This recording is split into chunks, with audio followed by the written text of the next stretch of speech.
బతుకు వేరు, జీవితం వేరు. బతకడం అయితే ఎలాగో అలా బతకచ్చు, కానీ జీవించాలంటే ఇది నది అని, ఇది ప్రవాహం అని అర్థం చేసుకోవాలి. ప్రవాహంలో ఎప్పుడు ఒక బిందువుకి ఇంకో బిందువుకి సంబంధం ఉంటుందా అంటే ఎంతవరకు ఉంటుందో అంతవరకు ఉంటుంది, ఎప్పుడు ఉండదో అప్పుడు ఉండదు. మనుషుల మధ్యలో అనుబంధాలు కూడా అంతే. మనం అవి శాశ్వతం అనుకుని వీరు మావారని వీరు పరాయి వారని అనేక రకాలుగా అనుకుంటాం తప్పితే అవి శాశ్వతం అయ్యే అవకాశమే లేదు. వేణుగోపాలస్వామి ఆలయంలో ఆయన జీవితాన్నే దానికి ఉదాహరణగా చెప్పుకోవచ్చు. పుట్టగానే చెరసాల్లో పుట్టాడు ఆయన. మనందరం వల్లే ఆసుపత్రిలో పుట్ల, కనీసం అమ్మమ్మగారింటోనో మామగారింటోనో పుట్ల, చెరసాల్లో పుట్టాడు. అంత దురదృష్టం మరెవరికీ పట్టి ఉండదు. పైగా ఆయన మేనమామ ఆయన మీద కక్ష కట్టి 30కి పైగా హత్యా ప్రయత్నాలు చేశాడు. మనమంతా అదృష్టవంతులం. మన మేనమామలు ఎవరు అంత దుర్మార్గులు కాదు. సొంత మేనమామ కృష్ణుడి మీద అన్ని హత్యా ప్రయత్నాలు చేశాడు. పుట్టింది మొదలు ఆయనకి 10-12 ఏళ్ళు వచ్చే వరకు బతకనివ్వలేదు. వీడు చచ్చే వరకు ఆయన బతకనివ్వలేదు. కృష్ణుడు ఎప్పుడైనా హత్యలు ప్రయత్నాల నుంచి దూరంగా ఉన్నాడు అంటే, హత్య నుంచి దూరంగా ఉన్నాడు అంటే కంసుడు చనిపోయాకే. కానీ మనం ఎంత గుడ్డి నమ్మకాలతో ఉంటాము అంటే, కృష్ణుడిది రోహిణి నక్షత్రం, ఆయన మేనమామను చంపాడు. ఎందుకు చంపాడు? ఎవడైనా మేనమామను చంపుతాడా? చంపితే తల్లి ఊరుకుంటుందా? ఎవరైనా మేనమామను పనికెట్టుకుని చంపుతాడా? పరమ దుర్మార్గాలన్నీ చేశాడు కాబట్టి చంపాల్సి వచ్చింది.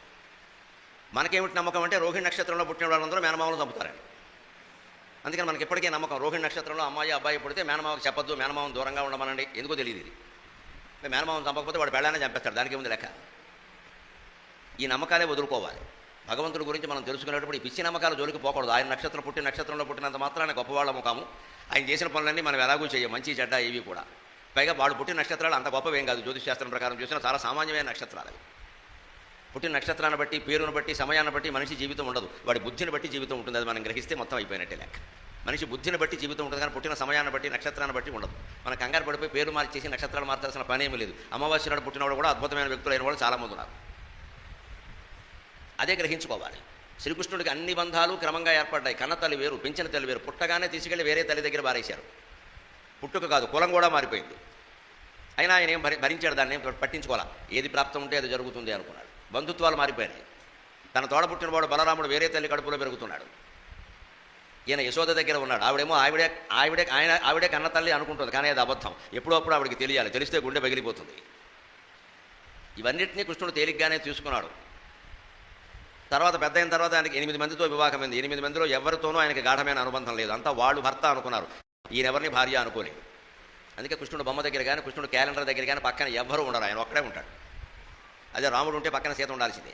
మొత్తం పట్టాభిషేకం, అది పెద్ద సెట్టింగ్, అందరూ ఉండాల్సిందే. కృష్ణుడు ఉంటే మాత్రం అకేలా ఏక నిరంజన్, ఎవడో ఉండడు. ఉంటే గోవు ఉంటుంది, లేదా అది కూడా ఉండదు. వేణుగోపాలస్వామి మనకి ఏం చెబుతున్నాడు అంటే, ఏకాంతంగా ఉండడానికి సిద్ధపడరా అబ్బాయి, అనవసరంగా బంక పాముకోవద్దని చెబుతున్నాడు. ముందే దృష్టిలో పెట్టుకో. మాకు పిల్లలు లేరండి, వేణుగోపాలస్వామికి మొక్కుకున్నాం, పిల్లలు పుట్టారంటే మనకి కృష్ణుడు అర్థం కాలేదన్నమాట. వేణుగోపాలస్వామి పుట్టించేది పిల్లల్ని కాదు, బుద్ధి ఉన్నవాళ్ళని, జ్ఞానం ఉన్నవాళ్ళని, భక్తి జ్ఞాన వైరాగ్యాలు ఉన్నవాళ్ళని. భగవంతుడి జీవితాన్ని అర్థం చేసుకోవాలి. భగవంతుడిని మన జీవితంలో ఒక భాగం చేసుకోవాలి. ఆకో పువ్వో పెట్టి పారిపోవడం కాదు దైవార్చన అంటే.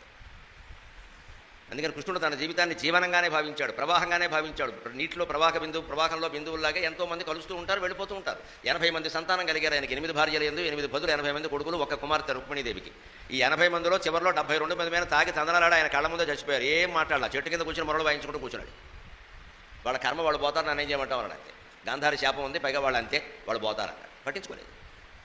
భగవంతుడు అంటే భక్తి, జ్ఞానం, వైరాగ్యం తప్పితే కానీ కాంక్షలు పెంచుకోవడం, వాటిని తీర్చుకోవడం కాదు. ఇది జీవనం.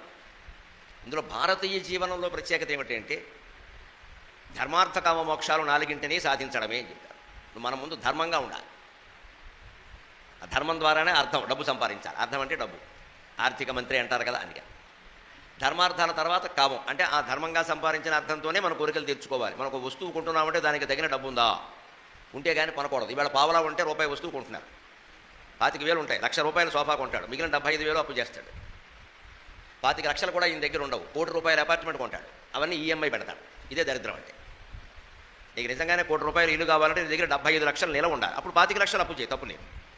మనం ఎటువంటి తెలివైన వాళ్ళు అంటే పావలా పెట్టుకుని 30,000 అప్పు చేస్తాం. బతుకులు నాశనం కాకపోతే ఏమవుతాయి? పుణ్యక్షేత్రాలకి, దేవాలయాలకి జనం ఎందుకు పెరుగుతున్నారంటే ఇందుకే.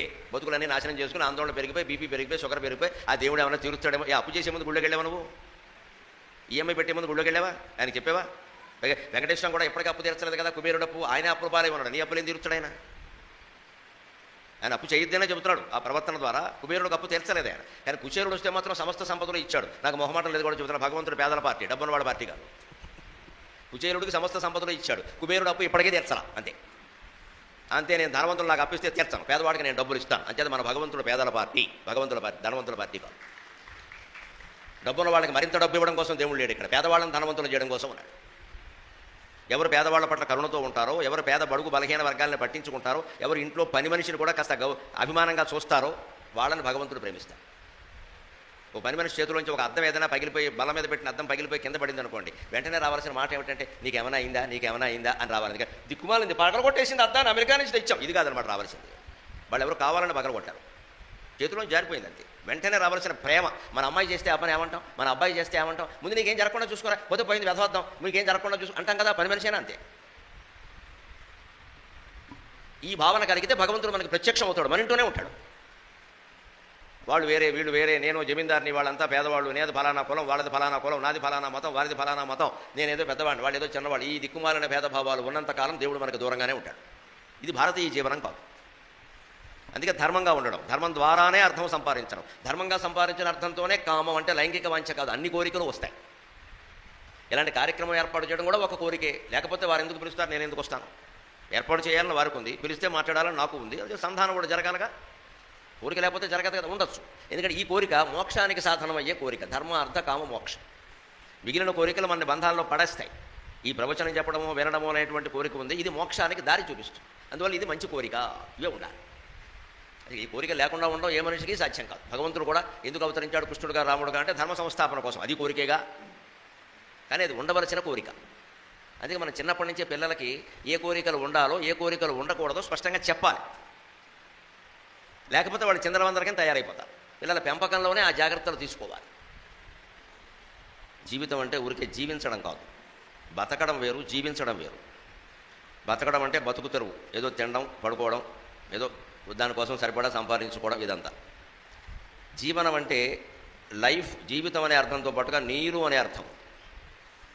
అంచేత జీవితం అన్నా జీవనం అన్నా ఒక ప్రవాహం అనే అర్థం వస్తుంది. జీవితం ఒక ప్రవాహం అని మనం గుర్తుపెట్టుకుంటే దుఃఖపడవలసిన అవసరం ఉండదు, సంతోషంగా సాగిపోతుంది. ప్రవాహంలో ఎప్పుడు ఏ నీటి బిందువు స్థిరంగా ఉండదు, ఒక బిందువు ఇంకో బిందువుతో కలుస్తుంది, అన్ని బిందువులు కలిసి ప్రవహిస్తాయి, మళ్ళీ మారిపోతూ ఉంటాయి. అలాగే మనకి పుట్టగానే తల్లి అనే బంధం, తండ్రి అనే బంధం, తర్వాత అన్నదమ్ములు అనే బంధం, అప్పచెల్లులు అనే బంధం, చదువుకుంటూ ఉంటే తోటి స్నేహితులు సహాధ్యాయులు అనే బంధం, పెళ్ళైన తర్వాత భార్య భర్త అనే బంధం, మళ్ళీ తర్వాత కొన్నేళ్లకి పిల్లలు అనే బంధం, మళ్ళీ తర్వాత కొన్నేళ్లకి వారికి పిల్లలు అనే బంధం, ఇవన్నీ ఏర్పడుతున్నాయి. ఇవన్నీ ప్రవాహంలో బిందువులే. అందుకే దీన్ని జీవనం అంటారు, జీవితం అంటారు. ఇదే భారతీయ జీవనానికి వ్యతిరేకం అంటే ఎప్పుడూ ధర్మం, ధర్మం ద్వారా అర్థం, ధర్మార్థాల ద్వారానే కోరికలు తీర్చుకోవడం. ఆ కోరికలు ఎప్పటికీ తీరవు, కోరిక మీద కోరిక పుడుతూనే ఉంటాయి, అలాగే నువ్వు తీర్చిన కొద్దీ పుడుతూనే ఉంటాయి. ఎప్పుడు కోరిక ద్వారా శాంతింపజేయడం అనేది సాధ్యం కాదు. కోరికలు కట్టెలు లాంటివి, కట్టె మండుతూ ఉంటే వెనక్కి లాగాలి, కానీ ఇంకో కట్టె జోడిస్తే మరింత మండుతుంది. కృష్ణవర్త్మేన పూయ ఏవాభివర్ధతే అంటాడు వ్యాసుడు భారతంలో. హవిషా కృష్ణవర్త్మేవ పూయ ఏవాభివర్ధతే అంటాడు. అగ్ని ఇంకో కట్టె చేరిస్తే ఇంకా ఎక్కువ మండుతుంది, కానీ మండడం ఆగిపోతుందా? అగ్ని కట్టె మండడం ఆగిపోవాలంటే నీళ్లు చల్లాలి. అంచేత కోరికలు మనకి ఆటంకం కాకుండా ఉండాలి, మన ఇబ్బంది పెట్టకుండా ఉండాలంటే కొన్ని కోరికలు తీర్చుకోకుండానే ఉండిపోవాలి. అసలు ఆ కోరిక రానేకూడదు మనస్సులోకి. వచ్చినా ఇది తీరదు అని మనస్సు గట్టిగా చెప్పి నోరు మూసి కూర్చోవాలి. మన స్థాయి ఏమిటి, ఆ కోరిక ఏమిటి? అది 10,000 స్థాయి, ఆ కోరిక 10 లక్షల కోరిక, మనకి ఎలా తీరుతుంది? ఇది కనుక పిల్లలకి చిన్నప్పటి నుంచి నేర్పితే వాళ్ళు పొదుపు చేస్తారు, హాయిగా ఉంటారు, ఆనందంగా ఉంటారు. ముఖ్యంగా ఇవాళ పెద్ద సమస్య అయిపోయినటువంటి విడాకులు ఉండవండి. ముందు పిల్లలకి చిన్నప్పటి నుంచి అలవాటు చేయాలి. ఒకరే భార్య ఒకరే భర్త, ఎట్టి పరిస్థితుల్లో తేడా రాకూడదు అని చెప్పాలి. ఖచ్చితంగా చిన్నప్పటి నుంచి చెప్పాలి.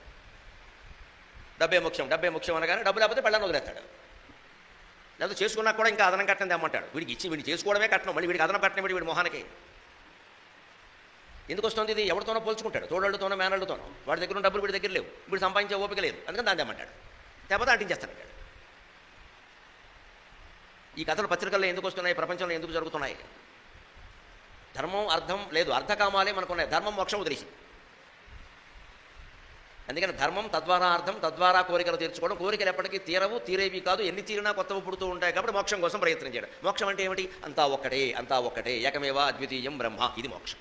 ఈ జ్ఞానాన్ని పొందాలి. అంతా ఒకటే అంటే ఇక్కడ వేరే వాళ్ళు ఎవరైనా వచ్చి మాట్లాడితే కూడా నేను ఇదే ఆనందంతో నేను ఉండాలి. ఏమండి రఘువంశీ గారు, మీరు నన్ను పిలిచారు కదా ఈ కింద సంవత్సరం, మన్నాడు ఆయన ఎందుకు పిలిచారని నేను అడిగాను అంటే నేను ప్రవచనం చెప్పడానికి పనికిరానని అర్థం. ఆయన ఎవరిని పిలిస్తే నాకు ఎందుకండి? నన్ను పిలిచారు, నేను వచ్చాను, రేపు ఇంకెవరైనా పిలుచుకుంటారు. ఎప్పటికీ నేనే ఉండాలా, నేనే చెప్పాలా?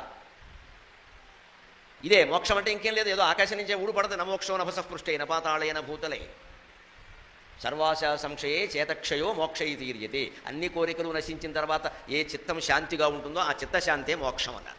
అది ఇక్కడ ఉండగానే పొందొచ్చు. మనం పైకి వెళ్ళి పొందేది ఏం లేదు, అక్కడ ఇక్కడ ఉండగానే పొందొచ్చు. ఇప్పుడు ఇక్కడే పొందొచ్చు. ఇక్కడ లేనిది ఎక్కడా లేదు, ఇప్పుడు రాంది ఎప్పుడూ రాదు. వేదాంతంలో మొదటి మాట ఇదే, చివరి మాట ఇది. ఇక్కడ లేనిది ఎక్కడా లేదు, ఇప్పుడు రాంది ఎప్పుడూ రాదు. నువ్వు వాయిదా వేసావంటే వాయిదా రాదండి. అంటే ఇప్పుడు మీరు కూర్చుని ఎక్కడ కూర్చున్నారో అక్కడే మీరు మోక్ష స్థితిలో ఉండొచ్చు, కోరికలు లేకుండా ఉంటే. ఆ కోరికలు ఎక్కడెక్కడ మనసులో పుడుతున్నాయో వాటిని వెంటనే రద్దు చేసుకోవాలి. ఇది భారతీయ జీవనం. ఇది సనాతనం అనే ఉద్దేశం ఏంటంటే సనాతనము సదాతనము చిరంతనం అంటారు. ఎప్పుడూ ఉండాలంటే మనిషి, ఎప్పుడూ సుఖంగా ఉండాలంటే, ఎప్పుడూ ఆనందంగా ఉండాలంటే ఈ జీవితాన్ని అనుసరించాలి. అంతే. అది జీవనం అంటే ఒక లక్ష్యంతో జీవించడం, ప్రవాహంలాగా జీవించడం. ఎవరితో ఏ అనుబంధాలు ఉన్నా అంతా నిమిత్త మాత్రమే. ఎప్పుడు ఉంటాయో తెలియదు, ఎప్పుడు పోతాయో తెలియదు. మన కర్తవ్యం ఏదో మనం చేయడం అంతే, ఇంకంతకంటే అక్కల. దాన్ని భారతీయ జీవనం చేసుకోవడం అంటే ధర్మార్థ కామ మోక్షాలు సాధించే ప్రయత్నం చేయడం. దాని సనాతనం మనం చేయగల, అదే అవుతుంది, అది సనాతనమే.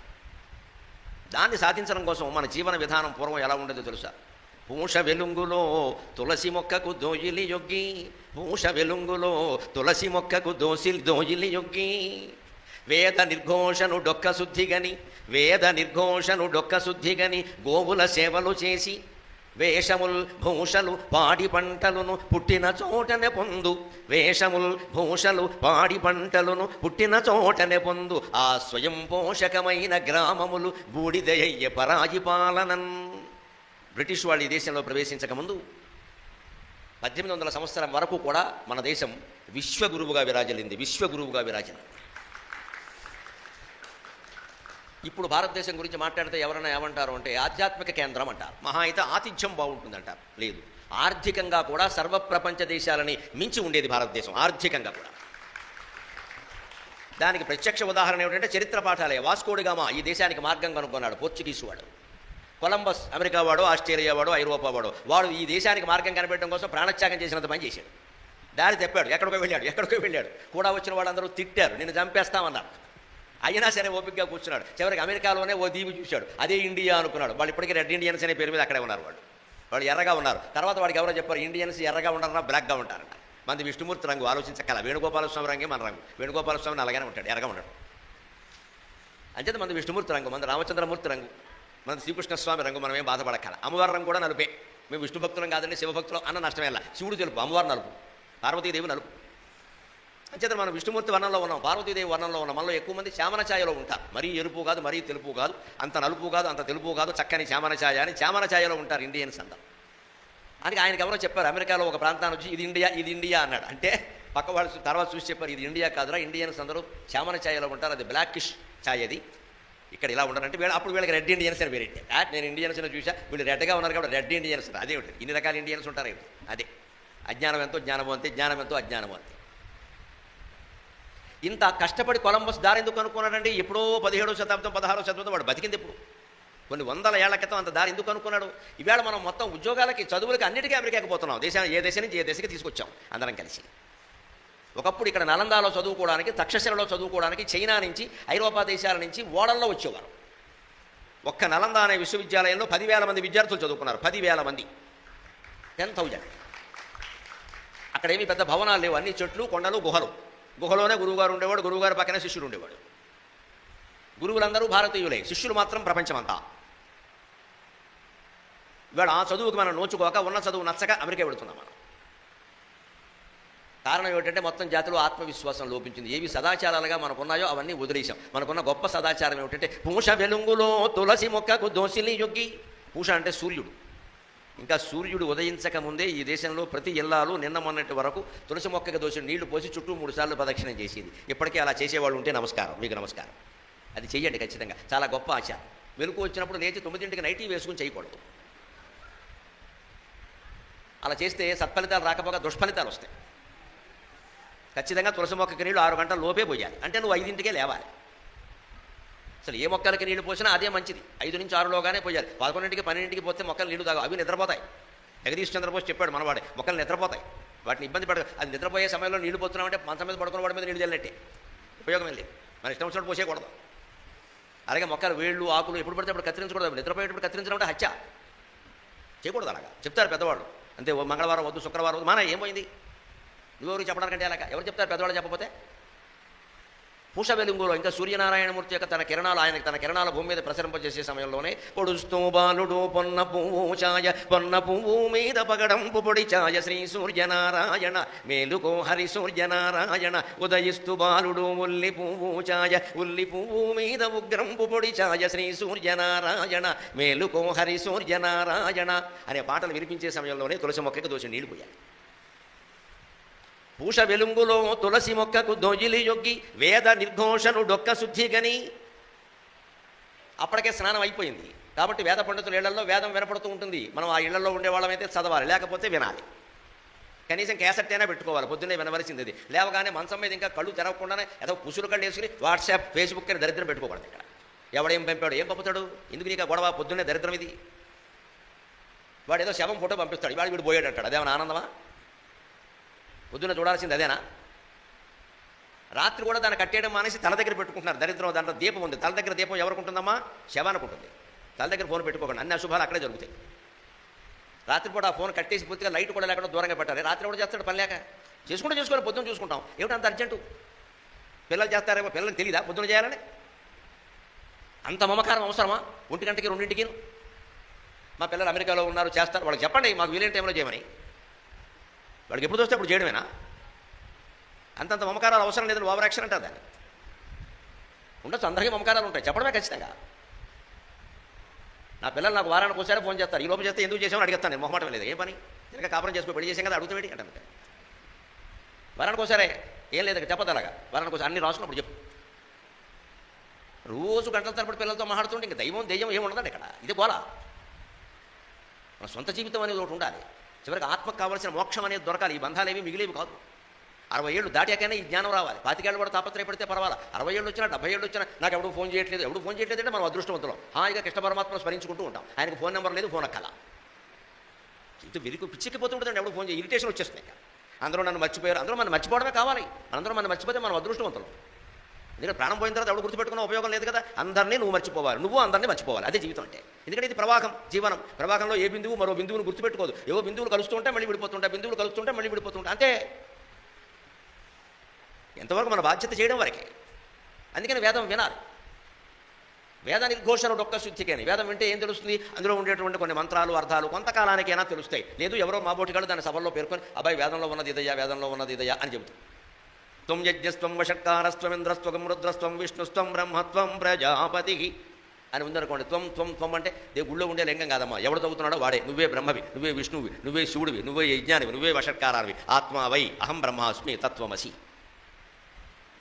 నువ్వే దేవుడివి, నువ్వే విష్ణువు, నువ్వే బ్రహ్మ, నువ్వే వేణుగోపాలస్వామి. తెలుసుకో ఇది వేదం చెబుతాం. అది మానేసి మనం ఏమనుకుంటాం, ఆయన ఎక్కడో వేరుగా ఉన్నాడు, మనం ఎక్కడో వేరుగా ఉన్నాం, ఆయన కోసం వెళ్ళాలి, చూడాలి. ఇదంతా ప్రాక్టీస్, అభ్యాసం. వేదం వింటే కలిగే ప్రయోజనం అది. ఏమిటి ఇదంతా అని అనుమానం వస్తుంది ఒకప్పుడు, కాకపోతే ఒకప్పుడైనా. అప్పుడు ఖచ్చితంగా దాన్ని తెలుసుకునేటువంటి ప్రయత్నం చేస్తాం. గోవుల సేవలు చేసి ఆ పైన గోసేవ చేయాలి. పూర్వం పల్లెటూళ్ళు అలాగే చేసేవాడు. ఆవులు పేడ తీసేవాడు, పాలు బితికేవాడు. ఎంత పెద్ద జమీందారులైనా స్వయంగా చేసేవాడు. దిలీపుడు అనే మహారాజు భార్యతో సహా నెల్లాళ్ల పాటు గోసేవ చేస్తాడు. పేడ తీస్తాడు, పాలు పిండుతాడు, గోవు పక్కనే పడుకుంటాడు. అర్ధరాత్రి దానికి మెలకు వచ్చి కంగారు పడుతుందేమో దీపం పెడతాడు అక్కడ. ఆ దీపం పక్కనే తెలకపిండి పెడతాడు. రాత్రి అంటే దానికి ఆకలి వేస్తుంది. మన పిల్లాడు ఏమన్నా నిద్రలో లేచి ఆకలి అంటాడేమో, తల్లి బిస్కెట్లో ఏవో దగ్గర పెట్టుకోవాలి. వాడు అన్నాకప్పుడేమో ఆన్లైన్లో బుక్ చేస్తానంటే ఏమవుతాడు ఇక్కడ. మనకి ఇప్పుడు అది బాగా అలవాటు పడ్డాం. అర్ధరాత్రి 1 గంటకి ఎడితే అప్పుడు స్విగ్గీ బ్రింగ్ 2 ప్యాకెట్స్ అన్నాం. వాడు 2 గంటలకు వచ్చి తలుపు కొడతాడు. ఈ పిల్లాడు ఏం నేర్చుకుంటాడు?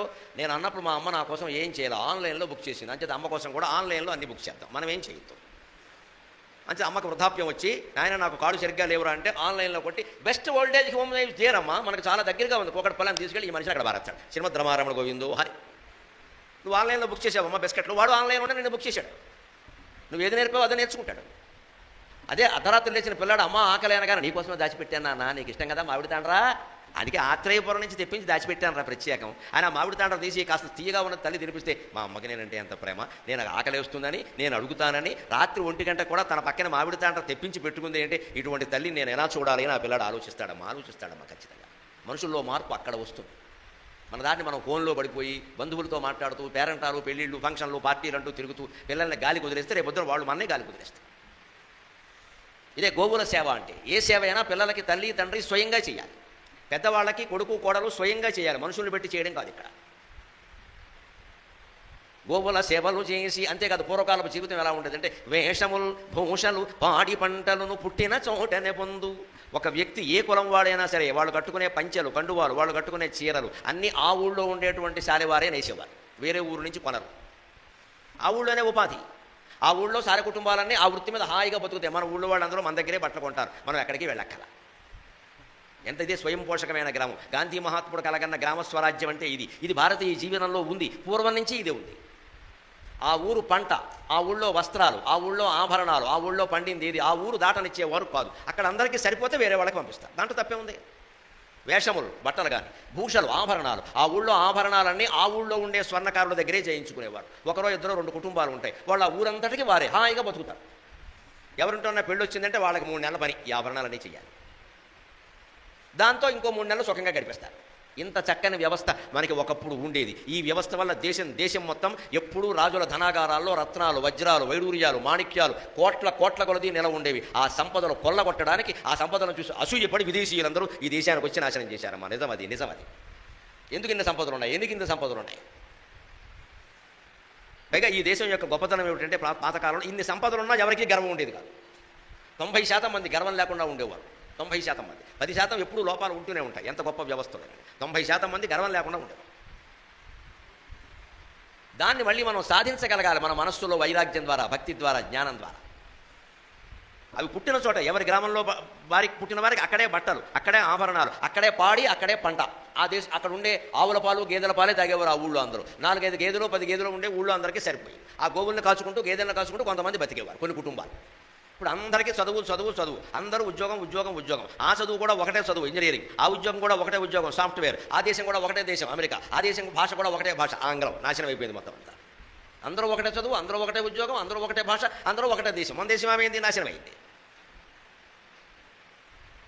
దీని నుంచి మేల్కొల్పడం కోసమే రఘువంశీ గారు అడగానే భారతీయ సనాతన జీవనం అనే ప్రసంగాన్ని నేను ఒప్పుకొని వచ్చాను. అది మీరు జాగ్రత్తగా విని మననం చేసుకుని మీరు అన్వయించుకుని ఆచరణలో పెట్టండి. అప్పుడు దాని ప్రయోజనం నెరవేరుతుంది.